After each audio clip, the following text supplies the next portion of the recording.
పోతా ఉన్నాము.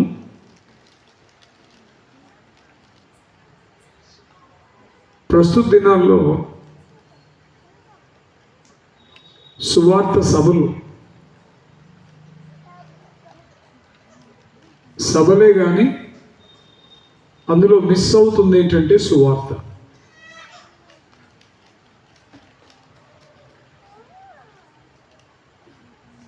అన్ని విషయాలు ఉంటాయి,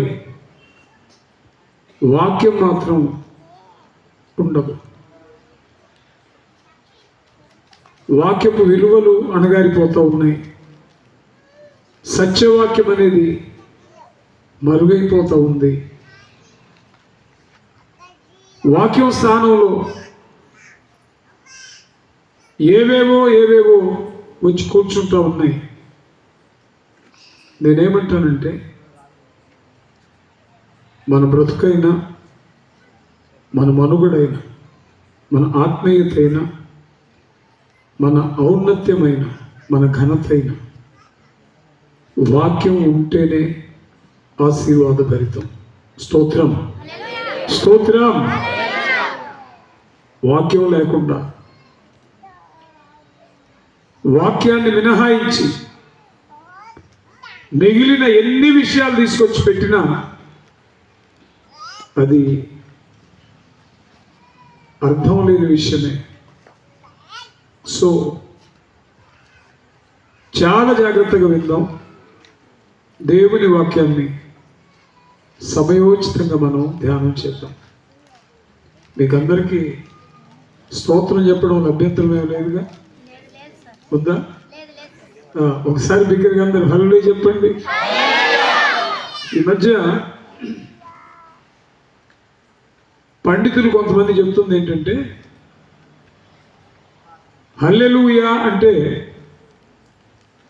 ప్రభువుని స్తుతించుడి అని ఉంటుంది బైబిల్లో, ఫుట్ నోట్లో. ఏది? ప్రకటన 19లో. చదవద్దులే, వినండి. వేదిక మీద ఉన్న దైవ సేవకుడు హల్లెలూయా అంటాడు, అంటే ప్రభువుని స్తుతించుడి అని. వాక్యం వినడానికి వచ్చినటువంటి ప్రజలు కూడా హల్లెలూయా అంటారు.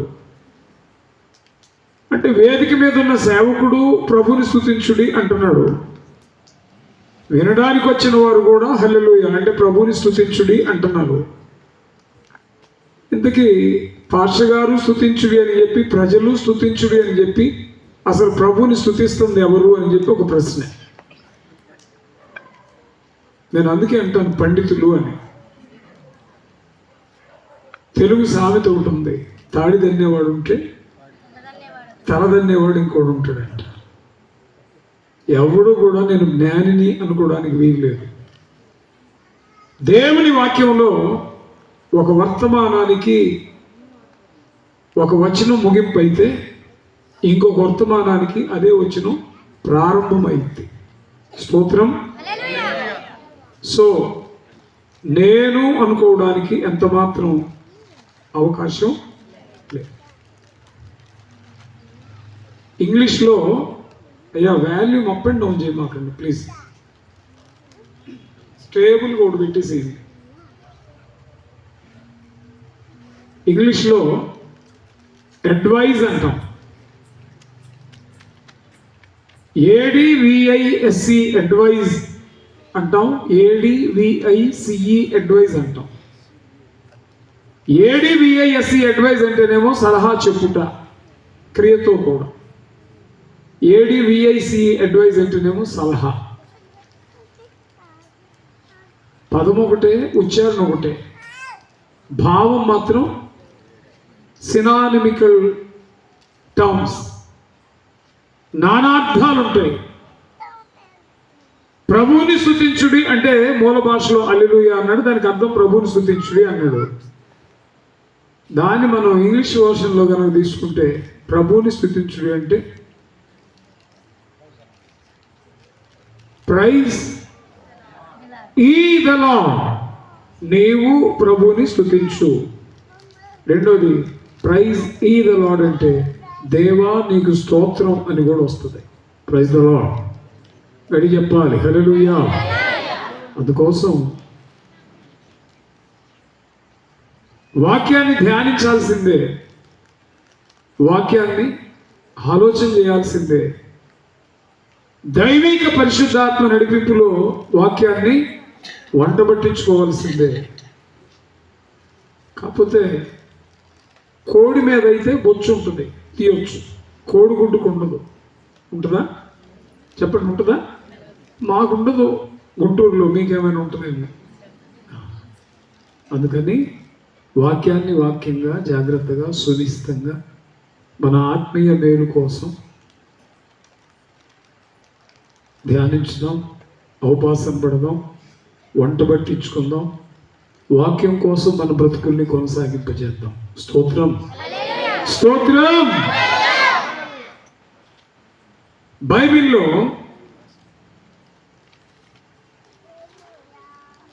రూతు గ్రంథం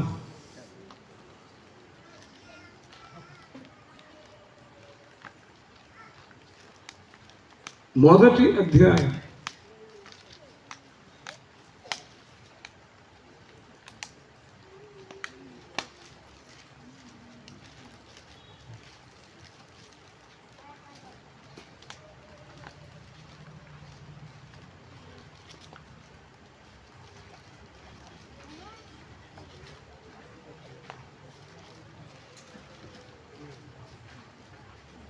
20వ వచనం.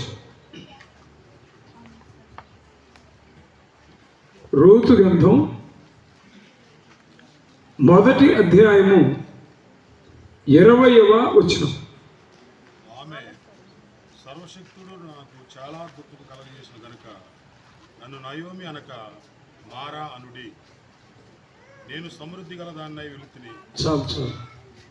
ఆమె సర్వశక్తుడు నాకు చాలా దుఃఖము కలుగజేసెను గనుక నన్ను నయోమి అనక.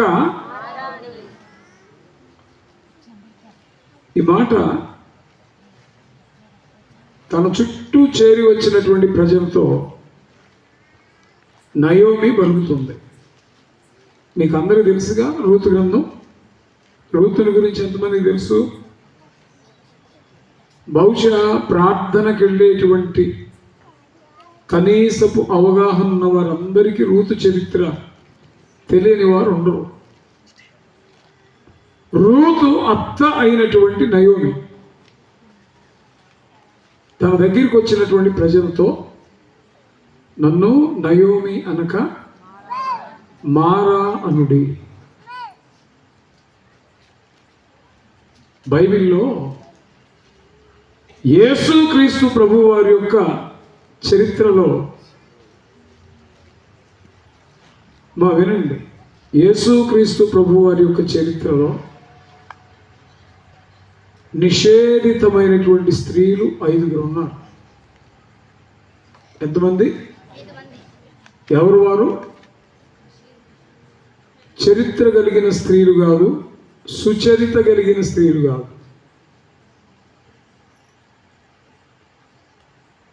ఎవరో ఇప్పుడు ఇక్కడ డైరెక్ట్గా రూతు ఏ వంశంలో నుంచి వచ్చింది?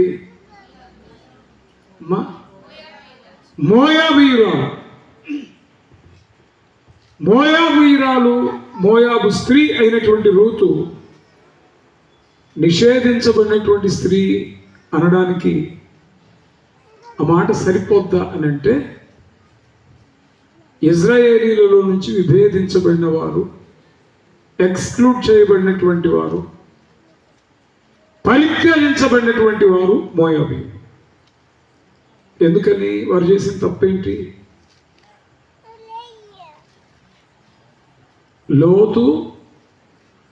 లోతుకున్న 2 కుమార్తెలు.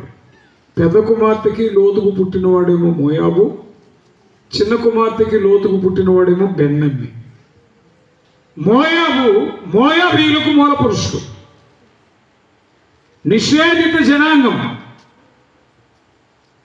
మోయాబులో నుంచి వచ్చిన ప్రజలు మోయాబీయులు, బెన్నమ్మి అనబడే వారిలో నుంచి వచ్చిన వారేమో అమ్మోనీయులు. మోయాబీయుల్లో నుంచి వచ్చినటువంటి స్త్రీ ఏమో రూతు. స్తోత్రం. ఈ రూతు నయోమితో పాటు బెత్లెహేముకు తిరిగి వచ్చిన తర్వాత రూతును ఎవరు వివాహం ఆడారు అంటే బోయజు. చెప్పండి, బోయజు. బోయజ్ తల్లిదండ్రులు ఎవరో చెప్పండి? సల్మాను, రాహాబు. రాహాబు ఎవరు? ఎరికో పట్టణంలో వేశ్యా ప్రవృత్తి కలిగి చెప్పుకోవడానికి ఏ యోగ్యత కూడా లేనటువంటి స్త్రీ. డైరెక్ట్గా చెప్పాలంటే పాపము ద్వారా జీవితాన్ని వెళ్ళదీసేటువంటి ఒక స్త్రీ. ఈమె వేగుల వారిని తన ఇంట దాచి వారిని కాచి దేవుని పట్ల ఉన్నటువంటి అచంచలమైన భక్తిని చూపించి దేవుని పట్ల విశ్వాస్యతను వ్యక్తపరిచి, మీ దేవుని గురించి మేము విన్నాము, మా గుండెలు కరిగి నీరైపోయాయి, మీ దేవుడు ఎర్ర సముద్రం ఏ రీతిగా పాయలుగా చేశాడో, యోర్దాను నీళ్లను ఏ రీతిగా ఏకరాశిగా నిలిపాడో, పగటి వేళ మేఘస్తంభమై రాత్రి వేళ అగ్నిస్తంభమై కానరాని కానలలో ఏ రీతిగా జనాంగాన్ని నడిపించాడో, మీ దేవుని యొక్క గొప్పతనం, మీ దేవుని యొక్క ఔన్నత్యాన్ని గురించి విన్నప్పుడు మాకు భయమేసింది, మా గుండెలు కరిగిపోయాయి. నిశ్చయంగా ఈ రాజ్యము, ఈ దేశము మీదవుతుంది. ఈ రాజ్యం మీదైనప్పుడు నన్ను నా తండ్రి ఇంటి వారిని దయతో ఖాయమని చెప్పి వేగుల వారిని వేడుకుంది. స్తోత్రం. భక్తి పరులకు, దేవుని పిల్లలు అనబడేటువంటి వారికి లేని విశ్వాస్యత, నమ్మకత్వం ఒక వేశ్య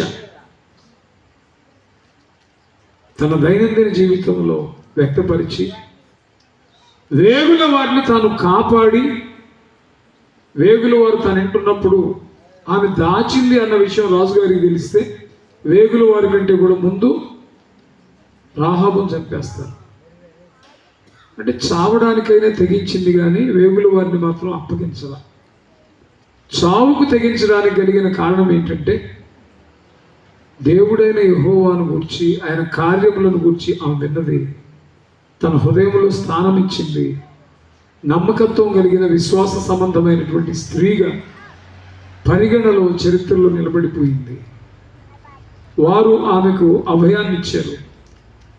ఈ దేశమును అగ్ని చేత కాల్చేటప్పుడు, ఈ దేశాన్ని మేము స్వతంత్రించుకునేటప్పుడు నీ ఇంటికి ఒక ఎర్రని తగురు దారం కట్టు, దాన్ని బట్టి ఆ ఇల్లు నీదని గుర్తిరిగి నిన్ను నీ ఇంటి వారిని ఖచ్చితంగా మేము రక్షిస్తామని మాటిస్తారు. అలాగే దారం కట్టింది. అగ్నితో నాశనం అయ్యేటప్పుడు ఆ ఇంటిని వారు గుర్తించి ఆమె ఇంటిని కాపాడారు. తత్ఫలితం ఆ ఇంటినే కాదు, ఆమెను కూడా తీసుకెళ్ళినప్పుడు ఇజ్రాయేలుతో మమేకమైపోయి ఇజ్రాయేలు పురుషుడైనటువంటి సల్మానుకు భార్యగా మారింది. స్తోత్రం చెల్లించుదాం, గడిగిద్దాం. హల్లెలూయా. క్రియలను బట్టి విశ్వాసిగా ఎంచబడింది. క్రీస్తు రక్తంలో కడగబడినటువంటి మనలో అనేకులు పేరుకే క్రైస్తవులుగా, పేరుకే విశ్వాసులుగా ఉంటారు కానీ మనలో ఉన్నటువంటి నమ్మకత్వాన్ని, మనలో ఉన్నటువంటి విశ్వాసతను క్రియలో చూపించలేం. రెండవ స్త్రీ ఎవరంటే రాహాబు. రూతు ఎందుకు నిషేధించబడిందంటే లోతు అక్రమ సంతానమైన మోయాబులో నుంచి వచ్చింది కాబట్టి. స్తోత్రం. మూడవది యోధా కోడలైన తామారు. చెప్పండి, ఎవరు? యోధాలో నుంచి పెరసు, జరహు, ఎస్రోము, అమినదాబు, నయస్సోను, సల్మాన్.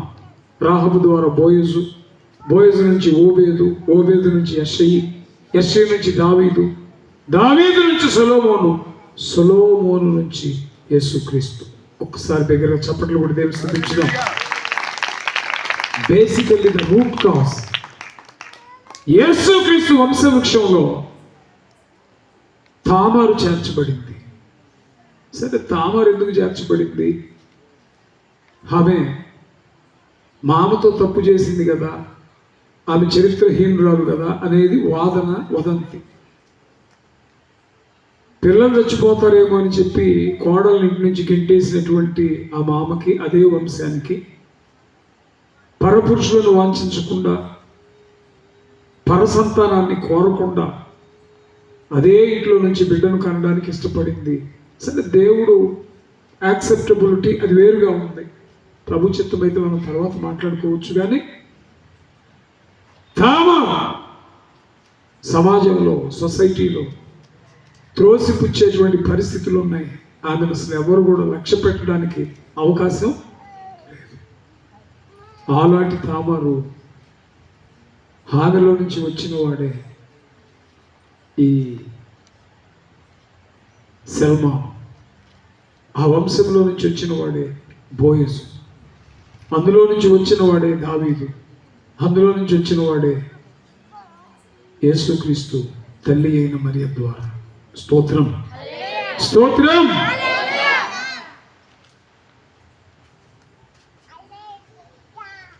తామారు 2, రాహాబు 3, రూతు.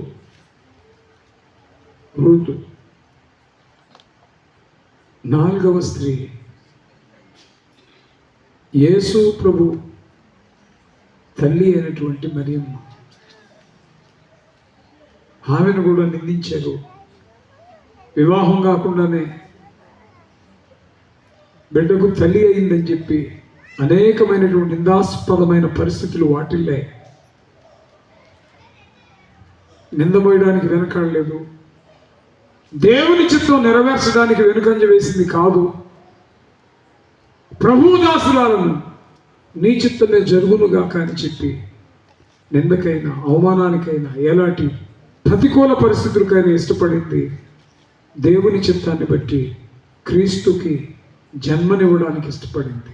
స్తోత్రం, స్తోత్రం. సో మరి కూడా అప్పట్లో సమాజానికి నిషేధానికి గురైనటువంటి వ్యక్తి. దేవుని వాక్యానుసారంగా మనం ఇలా చెప్పుకుంటూ పోతే బైబిల్లో క్రీస్తుకి ముందు, అంటే క్రీస్తు చరిత్రలో వారు నిషేధించబడిన వారే, చెప్పుకోవడానికి ఘన చరిత్ర లేని వారే, సమాజానికి దూరస్థమైనటువంటి వారే, కానీ దేవుని ఎంపికలో వారు నిలబడ్డారు. స్తోత్రం చెప్పండి. ఇలాంటి పరిస్థితిలో నయోమి రూదుతో బెత్లెహేము కడుగు పెట్టింది. అసలు బెత్లెహేము కడుగు పెట్టింది అంటే ఆమె ఎక్కడికి వెళ్ళింది అంటే, ఎక్కడి నుంచి వచ్చింది బెత్లెహేముకి? మోయాబు దేశానికి వెళ్ళింది. మోయాబు దేశానికి వెళ్ళడానికి కారణం ఏంటో చెప్పండి. బెత్లెహేములో కరువు. బెత్లెహేములో కరువు. బెత్లెహేములో కరువు వచ్చిందని, మోయాబులో ఆహారం సమృద్ధిగా ఉందని తన భర్త తాను, అంటే తప్పేమదే కాదులే, ఇద్దరు కలిసి ఆలోచన చేస్తారు. తన భర్తతో కలిసి తాను తన 2 పిల్లలను తీసుకొని మోయాబు దేశానికి వెళ్ళిపోతుంది. వెళ్ళింది కాక 2 కొడుకులకి పెళ్ళిళ్ళు అక్కడే చేస్తుంది. ఇక అక్కడి నుంచి డిసెండ్ అయిపోతారు. డిసెండింగ్ ఆర్డర్ మొదలైంది లైఫ్లో. వర్ధిల్లాల్సినటువంటి పరిస్థితిలో దిగజారిపోవడం ప్రారంభమైంది. భర్త చనిపోతాడు, 2 కొడుకులు చనిపోతారు. 2 కోడళ్ళను దగ్గరికి తీసుకొని, మీరు యవనస్తులు, దయచేసి మీరు ఇక్కడే ఉండి మీ తల్లిదండ్రులు చెప్పిన మాట విని మళ్ళా వివాహం చేసుకొని మంచిగా బ్రతకండి అని చెప్తుంది. ఆ మాటకి ఒక కోడలేమో ఎలుగెత్తి ఏడ్చి అత్తను కౌగులించుకుని ముద్దు పెట్టుకుని మరీ వెళ్ళిపోద్ది. ఇంకో కోడలేమో నన్ను రావద్దని అనొద్దు, ఇక్కడే ఉండిపోమ్మని అనొద్దు, నీ దేవుడు ఎవరు, నా దేవుడు ఆయన, నీ ప్రజలెవరు, నా ప్రజలు వారు, నీవు మృతి పొందిన చోట నేను మృతి పొందుతాను, నీవు బ్రతికే దగ్గర నేను బ్రతుకుతాను, దయచేసి నేను నీతో వస్తాను అని చెప్పి అన్నప్పుడు తనతో రావడానికి తన కోడలైన రూతుకి మనస్సు కుదిరింది అనే విషయం గ్రహించి ఆమె తీసుకుని వెళ్తుంది బెత్లెహేముకి. నేను స్ట్రైట్గా ఈ వచనాన్ని మీ దృష్టిలోకి తేవడానికి ముందు ఒక మాట అడుగుతా.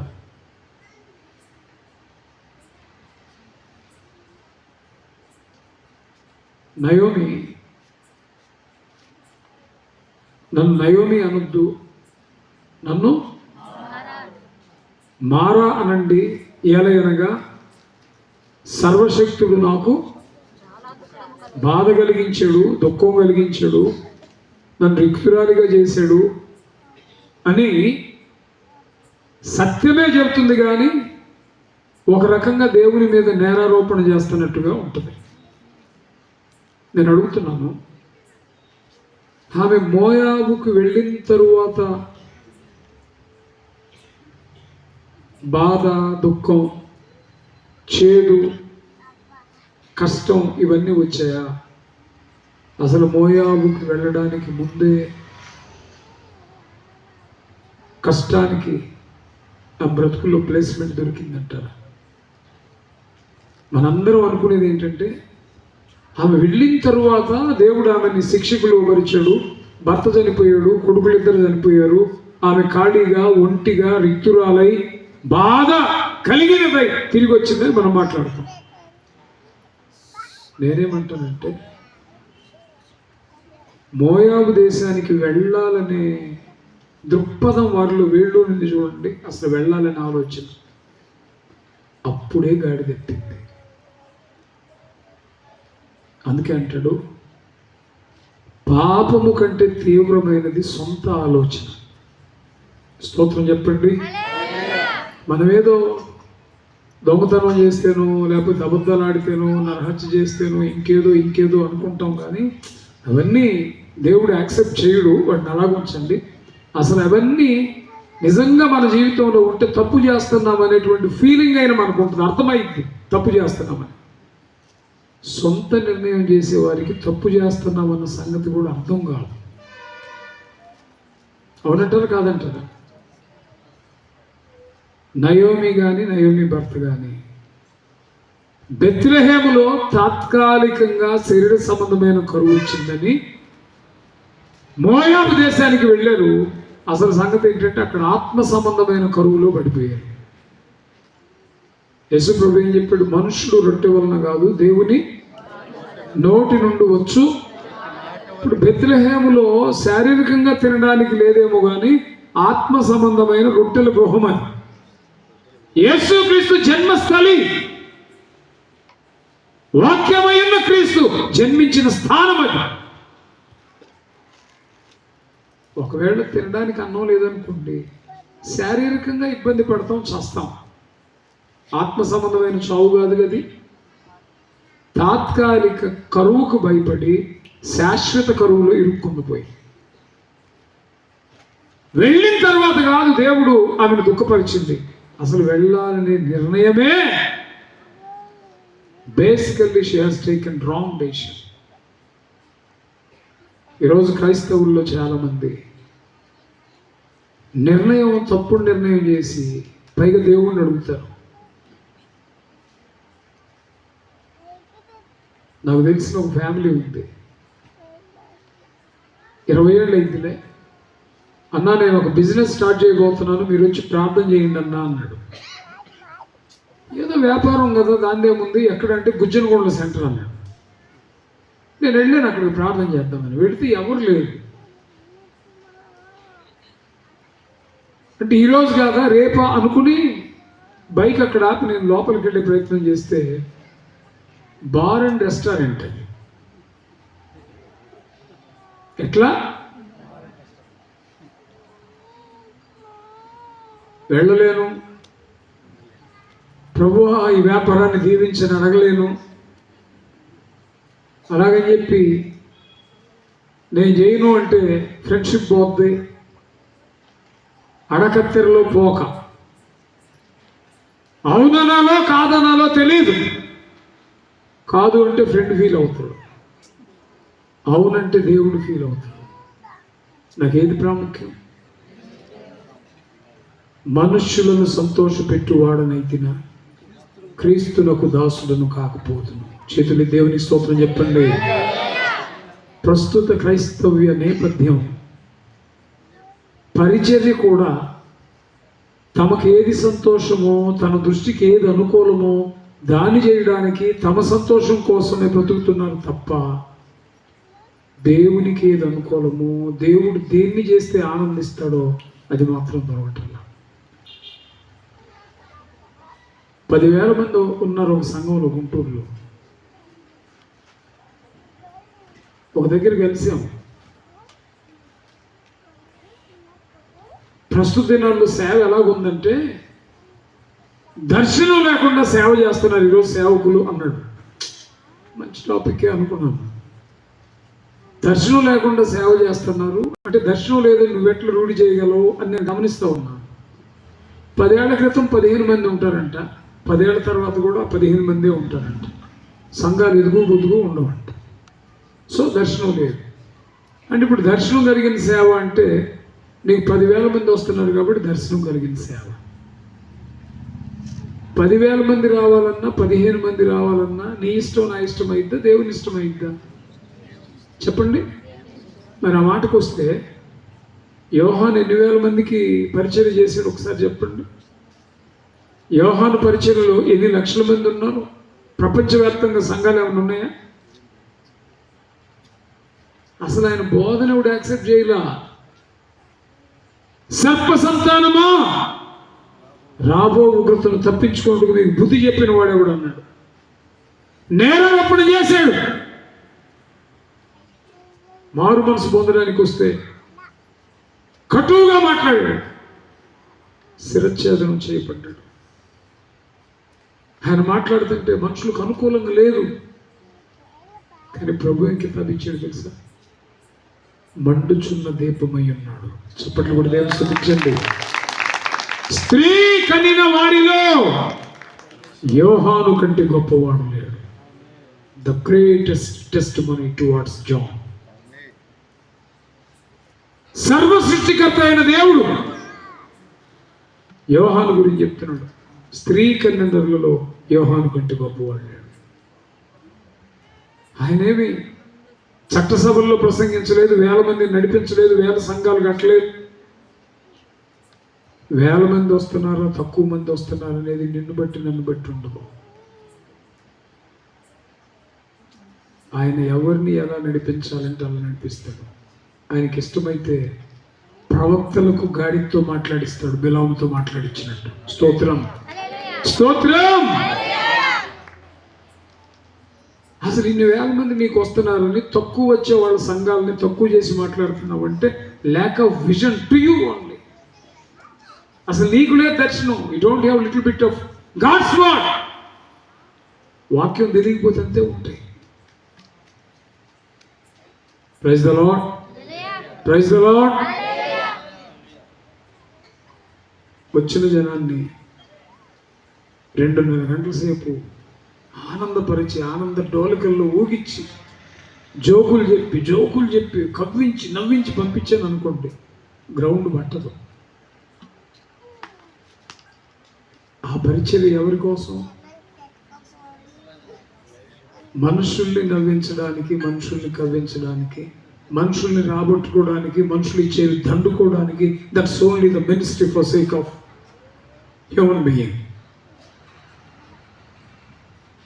మనుష్యులను సంతోషపెట్టువాడనైతిన క్రీస్తునకు దాసుడను కాకపోదు. ప్రస్తుత దినాల్లో మనుషుల సంతోషం కోసం, వాళ్ళు ఇచ్చే వాటి కోసం పరుగులేటువంటి పరిచర్య ఉంటుంది తప్ప ప్రామాణికంగా మనం చేసే నిర్ణయం మన దేవుని సంతోషపెట్టాలి. స్తోత్రం. అతడు పుట్టినందున అనేకులు సంతోషించినది యోహాను గురించి రాయబడింది. కానీ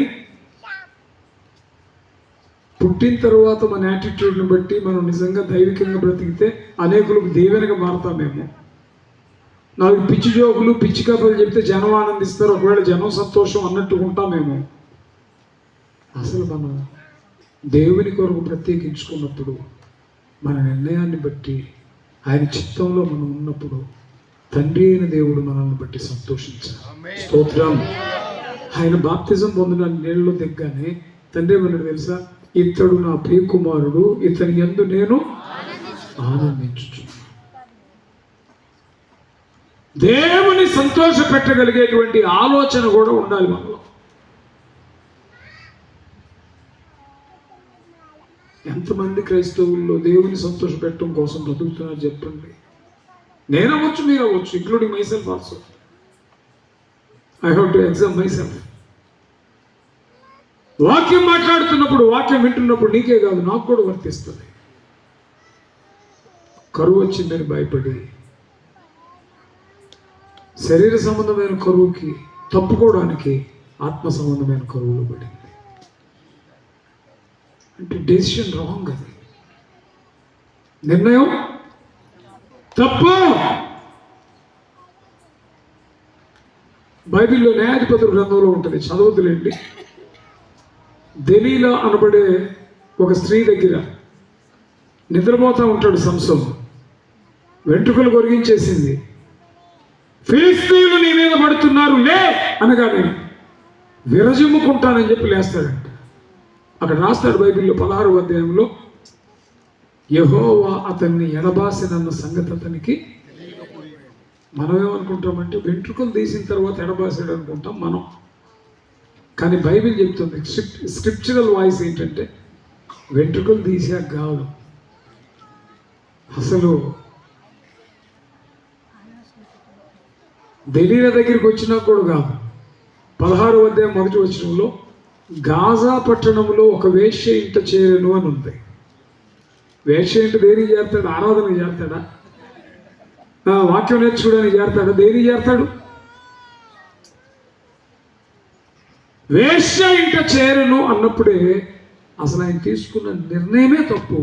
ఎప్పుడైతే నిర్ణయం తీసుకున్నాడో ఆ క్షణమే దేవుని ఆత్మ ఆయన్ని విడిచినట్లుగా మనం గ్రహించాలి. స్తోత్రం. మరి దేవుని ఆత్మ ఆ క్షణమే విడిస్తే గాజా పట్టణస్తులు ఆయన్ని చుట్టుముట్టారు అన్నప్పుడు పట్టణ ద్వారబంధాలను అడ్డగడియలతో ఓడబెరిగి భుజం మీద పెట్టుకొని వెళ్ళాడు కదా, అప్పుడు ఏ బలం అది? అప్పటికే యెహోవా ఆత్మ ఎడబాసెను అని మనం చూస్తున్నాం. మరి అప్పుడు ఈ బలం ఎక్కడి నుంచి వచ్చింది? ఆయనకి ఆత్మ లేనప్పుడు.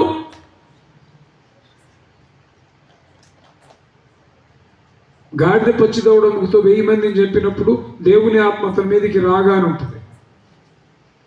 సింహాన్ని మేక పిల్లను చీల్చినప్పుడు దేవుని ఆత్మ అతని మీదకి రాగానే ఉంటుంది. 30 మంది ఫిలిష్తీయుల తుంట్లను విరగొట్టినప్పుడు దేవుని ఆత్మ అతని మీదకి రాగానే ఉంటుంది. మరి గాజా పట్టణపు ద్వారబంధాన్ని ఓడబెరికినప్పుడు దేవుని ఆత్మ వచ్చెను అని లేదు అక్కడ. మరి బలం ఎక్కడిది? దేవుని ఆత్మ లేనప్పుడు బలం ఎక్కడి నుంచి వచ్చింది? బైబిల్లో రోమపత్రికలో ఉంటుంది, ఆయన తన కృపావరముల విషయమై సంతాపపడే దేవుడు కాదు. అంటే ఇస్తాడు, ఇచ్చిన దాన్ని ఉపయోగపెట్టుకుంటే ఆనందిస్తాడు, ఉపయోగపెట్టుకోకుండా నాశనం చేస్తే నువ్వు నాశనం అయినందుకు ఏడుస్తాడు, కానీ ఇచ్చినందుకు ఆయన దుఃఖపడ్డు. స్తోత్రం. ఒక తండ్రి 2 కొడుకులకి చెరొక 5 లక్షలు ఇచ్చి వ్యాపారం చేసి బ్రతకండి అంటే, ఒకడు వ్యాపారం చేసి 5 లక్షలు 50 లక్షలు చేసుకున్నాడు, వాడిని చూసి తల్లిదండ్రులు ఆనందిస్తారు. ఇంకొకడు అదే 5 లక్షలు ఖర్చు పెట్టి నాశనం చేసుకుని త్రాగుళ్లతో జోదాలతో వేశ్యా సాంగత్యం చేసి పతనమైపోయి రోగం వచ్చి మంచాన్ని పెడితే తండ్రి వచ్చి ఏడుస్తాడు. నా 5 లక్షలు ఈరా అని ఏడుస్తాడా? ఎట్లయిపోయావు ఏంటి అని ఏడుస్తాడా? ఏ తండ్రి డబ్బు కోసం ఏడవడు. మన విశ్వాస పరిమాణాన్ని బట్టి ఆయన కృపావరాన్ని ఇస్తాడు. స్తోత్రం. స్తోత్రం ఇస్తాడు. కృపావరములు జాగ్రత్తగా ఉపయోగపెట్టుకుంటామా? ప్రజల్ని ప్రభు దగ్గర నడిపిస్తాం. కృపావరాలు మనతో ఉన్నందువల్ల మనకు ఉపయోగం లేదు, లేనందువల్ల మనకు నష్టం లేదు. ఆయన పని కొరకు కృపావరాలు కావాలి, ఆయన ఇస్తాడు. సేమ్ మేనర్ విశ్వాసంలో పడిపోతే, భ్రష్టత్వంలో పడిపోతే నేను నాశనం అవుతాను, కానీ ఇచ్చిన కృపావరాలు ఆయన ఇక్కడే మనుషులు మోసపోయేది. రామభవనంలో పాపం ఉంటే ఆ వాక్యం అంత చెప్తాడా? రామభవనంలో విశ్వాసం లేకపోతే ఆ అద్భుతాలు జరుగుతాయా? రామభవనంలో పాపం ఉంటే అసలు ఎంతమంది జనం వస్తారా? ఇది మనల్ని మనం మోసపరుచుకోవడానికి. నేను వ్యక్తిగతంగా పాపంలో ఉండడానికి దేవుడిచ్చిన కృపావరాలకి సంబంధం ఒకసారి ఇచ్చాక ఆయన ఫీల్ అయ్యేవాడు కాదు, వెనక్కి తీసుకునేవాడు కాదు. పైగా ఏమంటాడంటే గోధుమతో పాటు గురుగును కూడా ఉండనివ్వండి, పొరపాటున దాన్ని పెరిగితే గోధుమకు నష్టం జరిగింది కాబట్టి let them both have to grow until the reap. కోతకాలం వరకు ఎదగనివ్వండి. కోతకాలం ఎటు కోస్తాం, దేని స్థితి అది పొందింది. కొట్లోకి వెళ్ళి దగ్గరలోకి వెళ్ళేది ఇది తెలియక మోసపోతూ ఉంటాం.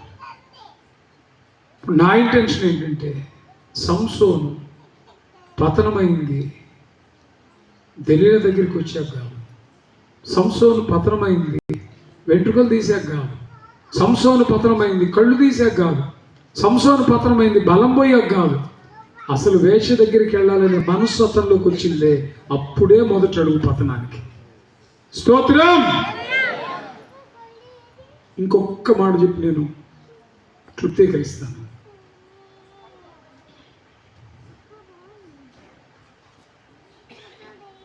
ఇప్పుడు ఇజ్రాయెల్కి ఇరాన్కి యుద్ధం జరుగుతుందిగా, జరుగుతుందా అయిపోయింది?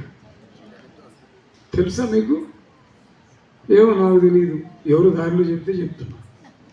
మీకు తెలుసా? మిమ్మల్ని ఏం అడగలండి, తెలుసా తెలియదా?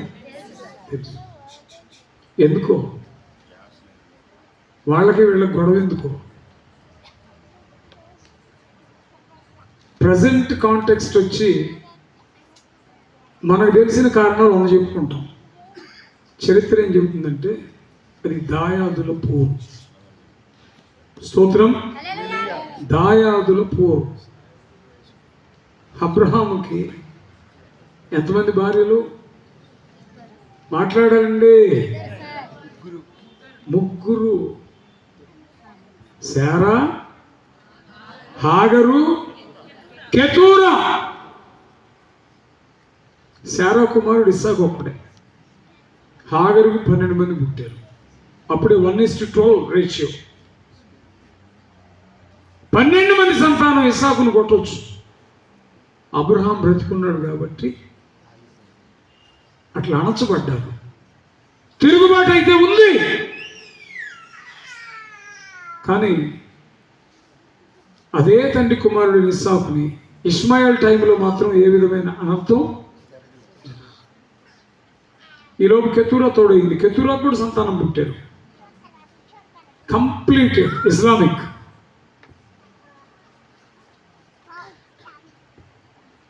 ఇస్సాకి మళ్ళీ ఇద్దరు, ఏషావు, యాకోబు. ఏషావు మళ్ళీ వెళ్ళి ఇష్మాయేల్ సంతానంలోనే కలిశారు. ఇష్మాయేల్లో ఉన్న తిరుగుబాటు, ఏషావులో ఉన్న వీరత్వం పుణికి పుచ్చుకొని పుట్టిన వారే ఏడోమియన్స్. స్తోత్రం. స్తోత్రం. అంటే అప్పుడు ఇస్సాకులో ఏషావు కూడా వెళ్ళేట్టు కలిస్తే మిగిలింది ఎవరు? యాకోబు. అదే ఇశ్రాయేలుగా మార్చబడిన యాకోబు. ఈయనకు 12 మంది. రూబేను, షిమ్యోను, లేవి, యూదా, దాను, గాదు, నఫ్తాలి, ఆషేరు, జబులూను, ఇస్సాకారు, యోసేపు 12 మంది. వీళ్ళు యాకోబు నుంచి 12 మంది వచ్చేపాటికి వాళ్ళు 144 మంది పైనే ఉన్నారు సంతానం. అబ్రహాం ఉన్నంత వరకు ఏమవలా. తదనంతరం ఇశ్రాయేలు నాశనాన్ని కోరుతూనే శాసిస్తూనే ఉన్నారు. అప్పటి నేపథ్యమే still it is going on. స్తోత్రం. స్తోత్రం. ప్రపంచ పటంలో ఇశ్రాయేలు జాతిని లేకుండా చేశారు కొంతకాలం. నేను అడుగుతా,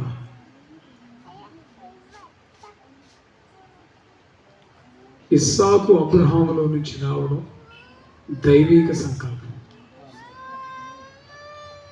ఇష్మాయేలు అబ్రహాములో నుంచి హాగరు ద్వారా రావడం శరీర సంకల్పం. అర్థమవుతున్నమాట? దేవుడు వాగ్దానం ఇచ్చింది, ఇస్సాకులో నుంచి వచ్చేటువంటి వారే వాగ్దానం పుట్టింది. అంటే ఇప్పుడు పరిగణలో హాగరే లేదు, ఇంక ఇష్మాయేల్ ఎక్కడి నుంచి ఉన్నాడు? హాగర్ సీన్లోకి ఎలాగొచ్చింది? పిల్లలు లేరు వీళ్ళిద్దరికి. ఎవరికి? అబ్రహాంకి పిల్లలు లేరు. పిల్లలు లేకపోతే ఏం చేయాలి వీళ్ళు? లేదు ఇంకా ఉండలేకపోయారు అనుకోండి, ఎవరిని తెచ్చి పెంచుకోవాలి, అడాప్ట్ చేసుకోవాలి. అది ఆమోదదాయకం, ఎవరు తప్పు పట్టరు. కానీ తెలివికల్ల తల్లి మిస్లీడ్ చేసింది. ఏమని? ఆడపిల్లలకే ఎక్కువ తింగిరి ఆలోచనలు ఉంటాయి, వంకర టింకర ఆలోచనలు ఉంటాయి. ఇంకో విషయం చెప్పిన, అవతలోడు కష్టంలో ఉన్నాడంటే తొందరగా రెస్పాండ్ అయ్యేది ఆడపిల్లలే. కడుపులో తీసి పెడతారు అవసరం అయితే. తేడా పడిందంటే వాడిని మళ్ళీ కక్కిందా ఊరుకో. అన్నిట్లో తొందరే. వయసుడికి పోయింది, పిల్లలు పుడతారనే గ్యారంటీ లేదు. ఈ పరిస్థితిలో అబ్రహాముకు ఒకవేళ వాగ్దానం గుర్తుంటే ఉండొచ్చు, కానీ ఇక్కడ సీన్ అంతా ఎవరంటే, హోమ్ మినిస్టర్ ఎవరంటే ఆమె చెప్పింది, మనకెటు పిల్లలు పుట్టేట్లేరు, ఈ దాసి నాదే కదా, దానికి ఓ బిడ్డను గను, దానికి పుట్టే బిడ్డ నా బిడ్డ అవుతాడు అని చెప్పింది. శారమ్మదేమో బలహీనమైన ఆలోచన, శరీర సంబంధమైన బలహీనుడేమో పురుషుడు, మానసిక బలహీనురాలేమో స్త్రీ. మరి దైవభక్తి కలిగిన విశ్వాసులకు తండ్రి, నీతిమంతులకు తండ్రి ఎంచబడిన అబ్రహాం అయినా ప్రతిఘటించాలా? నేను నేరం మోపట్లేదండి, జరిగిన విషయాన్ని అనలైజ్ చేస్తున్నా. ప్రతిఘటించాలా? ఈ పండు తింటే మీరు దేవదూతల్లాగా అవుతారు, మీరు దేవతల్లాగా అవుతారు అని చెప్పి మూడో వాడు వచ్చి చెప్తుంటే, సరే హవం అంటే సహజంగానే నేను ఒక్కదాన్ని దేవత అయితే నా భర్త కూడా దేవత స్వరూపి కావాలని చెప్పి తాను తినిపించింది. కమిట్మెంట్ ఏమైంది? కట్టుబాటు ఏమైంది? ఆజ్ఞ ఏమైంది? తినుదినమును నిశ్చయముగా మీరు అంటే, భార్యని ఆదాం ఎంత ప్రేమించాడంటే దేవుని మాట, దేవుని ఉనికి కూడా మర్చిపోయేటంతగా ప్రేమించాడు. సాధారణుడు తెలుసు, మన బలం తెలుసు, మన బలహీనత, మన లూప్స్ తెలుసు. ఎవరితో మాట్లాడిస్తే మనం ఫిల్టర్ అవుతాం వాడికి తెలుసు. స్తోత్రం. ప్రతి ఆలోచన నీ గురించి, నీకు, నా గురించి, నాకు, మనకు తెలిసిన దానికంటే అత్యద్భుతంగా మన గురించి ఎరిగిన వాడు శాటం. దేవుని తర్వాత వాడికి అన్నీ తెలుసు.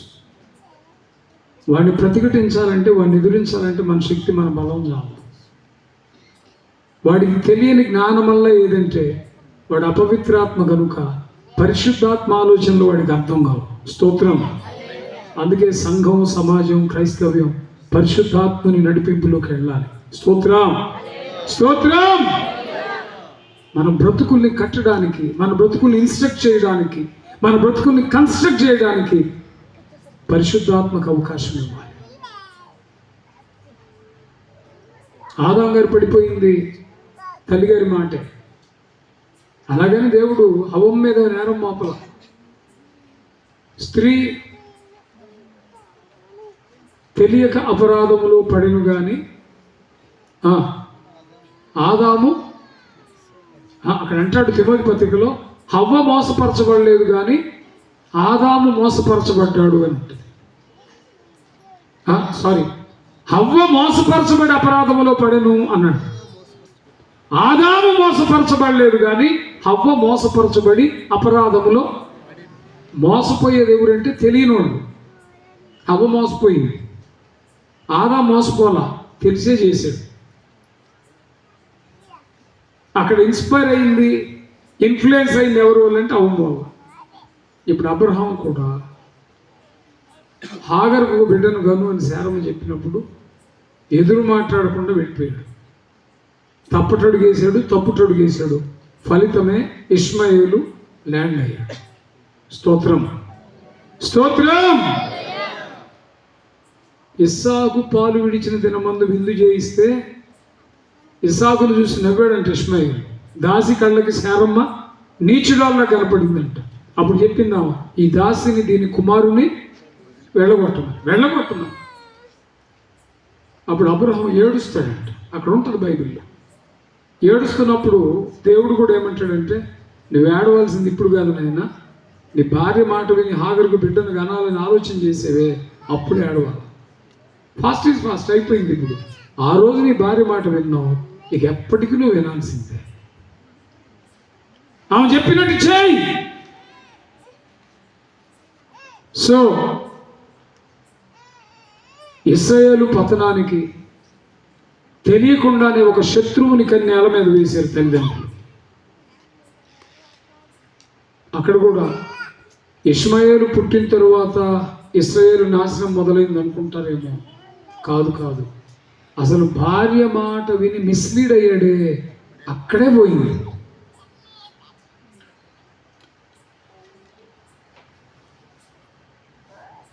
భక్తి కలిగి బ్రతకాలనేది ఆలోచన చేస్తే కుదరదు, ఇంప్లిమెంట్ చేయాలి.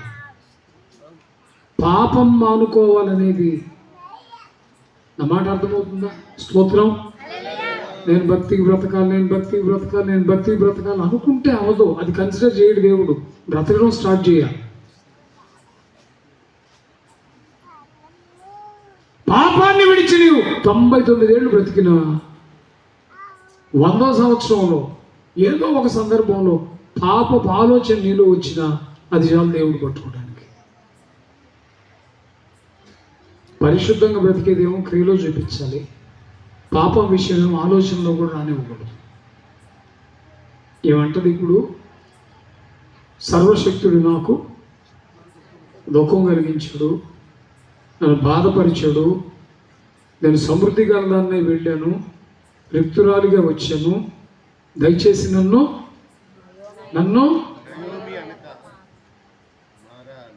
నేను తృప్తీకరిస్తున్నాను వర్తమానాన్ని. అల్టిమేట్గా నయోమి ఏమంటుందంటే నన్ను మారా అనండి. నయోమి అని పేరు, కానీ నన్ను అలా ఎందుకు పిలవద్దు? అప్పుడు నేను సమృద్ధి, ఇప్పుడు నేను రిక్తురాలు. సర్వశక్తుడు నాకు దుఃఖం కలిగించాడు, అప్పుడు నాకు దుఃఖం లేదు, ఇప్పుడు దుఃఖం వచ్చింది. అప్పుడు మధురమైన జీవితం నాది, ఇప్పుడు చేదు. అంటే ఒకప్పుడు స్టేటస్ వేరు, ఇప్పుడు స్టేటస్. అప్పుడు సమృద్ధి, అప్పుడు మధురం, అప్పుడు బాధ లేని జీవితం, నిత్యానందం దేవునితో. ఇప్పుడు దుఃఖం, ఇప్పుడు ఖాళీ, రిక్తత అంటే ఖాళీ చేతులు, ఏమీ లేని స్థితి. అప్పుడు మధురం, ఇప్పుడు చేదు. ఈ అనుభవాలన్నింటినీ కలిపి క్రోడీకరిస్తే మారా. చెప్పండి, మారా. మారా అనగా చేదు, మారా అనగా రిక్తత, మారా అనగా బాధింపబడిన, మారా అనగా దుఃఖానికి అప్పజెప్పబడిన, మారా అనగా క్లిష్టమైన పరిస్థితులు, మారా అనగా వైధవ్యపు జీవితం, భర్త లేని జీవితం. చాలా సందర్భాల్లో మనం కూడా రకరకాల పరిస్థితుల్లో తలడిల్లుతూ ఉంటాం. నేను అప్పుడు ప్రభువులోకి రాలేదు. అద్భుతంగా క్రైస్తవ లోకాన్ని ఊపేస్తూ ఉంది ఒక పాట. ఏది? మారానుభవం మధురముగా మార్చగలవు నీవు, మహోన్నతుడా నీ కృపలో నేను.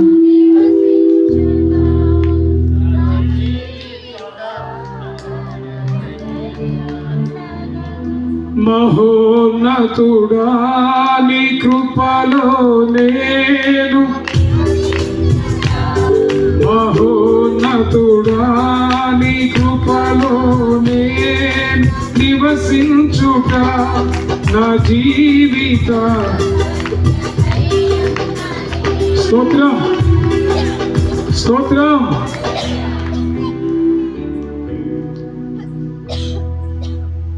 ఏ మనిషి జీవితంలో మారాలేదు చెప్పండి? బాధ లేని జీవితం ఉందా? శూన్యం లేని జీవితం ఉందా? రిక్తత, శూన్యత ఉందా? ఏ జీవితమైన ఉందా? చేదు అనుభవం లేని జీవితం ఏదైనా ఉందా? ఏ మనిషిని కదిలించినా అడగాలే కానీ దుఃఖము, బాధ, కన్నీరు, కష్టము, ఇబ్బందు, ప్రతి వ్యక్తి జీవితంలో ఏదో ఒక మారా అనుభవం ఉంటుంది. వాక్యం ఏమని చెప్తుందంటే మారాను మధురంగా ఎవ్వడు మార్చలేడు. చికెన్ కూర ఉండవచ్చు మీకు. చికెన్ ఇప్పుడు బ్రాయిలర్ కోళ్ళలో వెళ్ళడం 1/2 కేజీయో తెచ్చుకోవడం ఇది పరిపాటి అయింది. కానీ నేను చిన్నవాళ్ళం అప్పుడు ఊరెళ్తే నాటుకోళ్ళు కోసేవారు. నాటుకోడి కోసినప్పుడు చేదు ఉంటుంది, అందులో ఉంటుందా? ఇప్పుడు అసలు చికెన్లో చేదు ఉంటుంది అనేది ఎవరికి తెలియదు. ఎందుకంటే అంత రెడీమేడ్ లైఫ్ ఉంది. వెళ్ళటం, తెచ్చుకోవడం, వండేసుకోవడం, తినటం. గ్యాస్ ట్రబుల్ ఎందుకు వస్తుంది తెలుసా? మన బాడీ చెప్తుంది మనకి, వద్దురా మొర్రో, ఆ కెమికల్ ఫుడ్ తిని తిని తిని నా పరిస్థితి అయిపోతుంది, తినొద్దు అని చెప్తుంది బాడీ. మనం ఏం చేస్తామంటే ఒక ట్యాబ్లెట్ గ్యాస్ కేసి నోరు మూసుకో అని చెప్పి బాడీని ఆపి మళ్ళీ వేస్తాం. ఆడపిల్లలకి హార్మోనల్ ఇంబ్యాలెన్స్ కోళ్ళ వల్లే. కోళ్ళ ఫారం వాళ్ళు ఎవరు ఉన్నారేమో, అయ్యా నువ్వు వాక్యం చెప్పడానికి వచ్చావా, కోడి కూర గురించి విశ్లేషించడానికి వచ్చావంటారు. ఇంజెక్షన్ లేని కోడి లేదు ఇప్పుడు, కెమికల్స్ లేని ఫుడ్ లేదు ఇప్పుడు, మొత్తం పాయిజనే. క్వాంటిటీ పెంచుకున్నాడు మనిషి డబ్బు విషయంలో, క్వాలిటీ పోయింది. జీవం లేదు ఇప్పుడు. మేము చిన్నప్పుడు ఇదేంటిది వాటరేనా? ఇప్పుడు ఈ నీళ్లు కాకుండా కుండలో నీళ్ళు ఎవరైనా ఇస్తారు నాకు? ఉన్నాయి అసలు కుండలు మీకు లేవు. ఇప్పుడు కుండ ఉందంటే వాళ్ళు పేదోళ్ళండి. కూజ ఉంది. కూజ అంటే అది కావాలని మీలాంటి వాళ్ళు ఇంట్రెస్ట్ పెట్టుకున్నారు. అది మనలాంటి వాళ్ళు. చిన్నప్పుడు బావి నీళ్ళు, చెరువు నీళ్ళు, వాగు నీళ్ళు, లేకపోతే నది నీళ్ళు తెచ్చుకొని కుండల్లో పోసేవాళ్ళు. వడకట్టి పోసి నీరు ఎంతసేపు అంటే ఒక రోజులో ఖాళీ అవ్వాలి. 2వ రోజు 3వ రోజు ఉందనుకోండి, నీరు ఏమైంది? కుండలో నీళ్ళలో ఏమొస్తుంది? పురుగు వస్తుంది. నీళ్ళలో పురుగు ఎందుకు వస్తుంది చెప్పండి? ఈ నీళ్లు మా గుంటూరు చర్చిలో ఉన్నాయి. పాస్టర్స్ మీటింగ్లో నీళ్లు బాటిల్స్ తెప్పించాం. డేట్ కూడా అయిపోయింది అనుకుంటా. చాలా వాటర్ ఉన్నాయి ఇప్పటికీ. తాగితే చేదుగా ఉంది, పురుగు రాదు. ఎందుకని? మినరల్ వాటర్ అని పేరే కానీ కెమికల్ వాటర్ అంటే బాగుంటుంది. దీనిలో ఉన్న కెమికల్స్ వల్ల పురుగు ఆశించదు. నీళ్ళకి పురుగు రాకూడదని మనం చూస్తున్నాం, కానీ అసలు నీళ్ళకి పురుగు వస్తుందంటేనే నీళ్ళల్లో జీవం ఉందని అర్థం. స్తోత్రం. ఇప్పుడు లేదు ఆక్సిజన్, వాటర్లో ఆక్సిజన్ లేదు. ఏ ఇంటికి వెళ్ళినా ఏసీ రూమ్సే. పిఓపి చేస్తున్నారు, ఏసీ పెడుతున్నారు. బయట నుంచి గాలి లేదు, లోపల నుంచి బయటికి వెళ్ళేది లేదు. కార్బన్ డైఆక్సైడ్ లోపలుండి అలాగ పులుగు కొంచెం అవడం. నేను చిన్నప్పుడు బల్లులు ఉండే, ఎలుకలు ఉండే, బొద్దింకలు ఉండే, కాళ్ళజెర్లు ఉండే, అప్పుడప్పుడు పాములు వస్తూ ఉండే. ఇప్పుడు లేదు. ఎందుకు లేదు? ఒక బల్లి నివసించడానికి యోగ్యమైన ఆక్సిజన్ లేదు ఇంట్లో. పురుగు నివసించడానికే ఉపయుక్తం కాకపోతే మరి మనం ఎట్ట బ్రతుకుతాం? అందుకే రకరకాల రోగాలు. ఏ మనిషిని చూసినా కానీ బ్రీత్లెస్నెస్. వింటున్నారా నా మాట? స్తోత్రం చెప్పండి, స్తోత్రం చెప్పండి. మనమేదో సొఫిస్టికేటెడ్ టెక్నాలజీ అకార్డింగ్ బ్రతుకుతున్నాం, బ్రహ్మాండంగా బ్రతుకుతున్నాం. మాకేం పర్లేదు. ఆడికి 1,60,000 అంట జీతం సాఫ్ట్వేర్. అమ్మాయికి 1,80,000 అంట. 1,60,000, 1,80,000 మొత్తం ఎంత? 3,20,000, 80, 40. 1,60,000, 1,80,000. సారీ, నేనే 3,40. పెళ్ళైన 6 నెలల కోర్టుకు వేసింది నాకు ఇది వద్దు అని. ఎందుకని వద్దు అని అడిగాడు. మా అమ్మ నాన్న భర్తనైతే చేసేది కానీ మగాడిని చేయలేదని పెట్టి. డబ్బు కుదువు లేదు, అసలు ఇంట్లో ఇది ఉంది ఇది లేదని మొత్తం సెన్సారే ఇల్లు. కానీ కాపురం ఏం లేదు, వ్యక్తిగత ఆనందం లేదు, దాంపత్య విలువలు లేవు, దేవుడు సిద్ధపరిచిన ఆత్మీయత లేదు. పైకి చాలా గంభీరంగా ఉంటాం కానీ ప్రతి మనిషి జీవితం మారాతోటి నిండుకుని ఉంది. మారా మధురంగా మారాలంటే, చేదు నీళ్లు మధురం కావాలంటే దీనిలో కొద్దిగా బెల్లమో షుగరు కలిపితే తీపి వచ్చేసింది, అవునా? చేదు బ్రతుకు మధురంగా మారాలంటే రక్షకుడైన యేసుక్రీస్తు రక్త ప్రోక్షణ జరగాలి. స్తోత్రం, స్తోత్రం. శిలువలో వేలాడితే ఆయన పలికిన మాటది, దప్పిగొనుతున్నాను అన్నాడు. చేదు చిరక ఆయన నోటికి అందించారు. బోళము కలిపిన ద్రాక్షరసం. ఒకప్పుడు మన బ్రతుకులు మధురమైనవే ద్రాక్షరసం లాగా. పాపం అనేది మనలో కలిసిపోయేపాటికి బోళము కలిపినట్లుగా చేదుగా మారింది. చేదు ద్రాక్షరసాన్ని శిలువలో వేలాడుతూ ఆయన ద్రాక్షరసం అయితే త్రాగనొల్లకపోయినానుంది, కానీ మన బ్రతుకుల్ని మధురంగా మార్చడానికి మన పాపాన్ని, మన చేదుని ఆయన స్వీకరించి మనలను మధురంగా మార్చాడు. నేను ముగిస్తున్నా. మారా అనేది మన బ్రతుకులో ఒక్కొక్కరి జీవితంలో ఒక్కొక్క అనుభవంలో ఉంటుంది.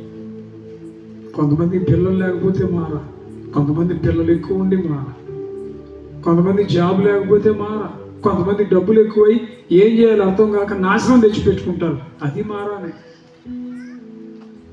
ఏ విధమైన మారా అయినా, ఏ విధమైన చేదైనా మధురంగా మార్చగలిగిన సమర్థుడు మనం ఆరాధించే ప్రభు.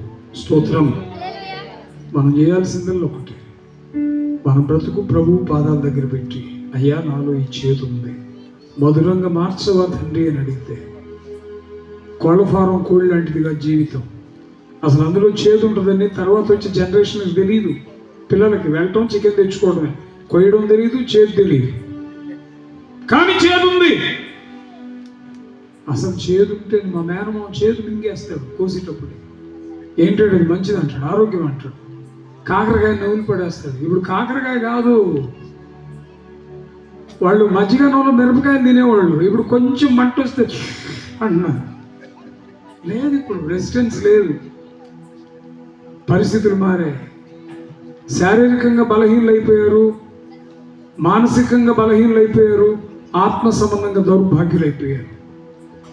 వాక్యం చెప్తుంది, మనలో ఉన్న ప్రతి మారాన్ని విరిచి మధురంగా మార్చే దేవునికి మన బ్రతుకులు అప్పగించుకుందాం. ఆయన పాదాల దగ్గర సాగిల పడదాం. దేవుడి మాటలు మన వెనికిడిలో దీవించుగాక. ప్రార్థన చేద్దాం. దయచేసి తనలో వంచండి. ప్రార్థన.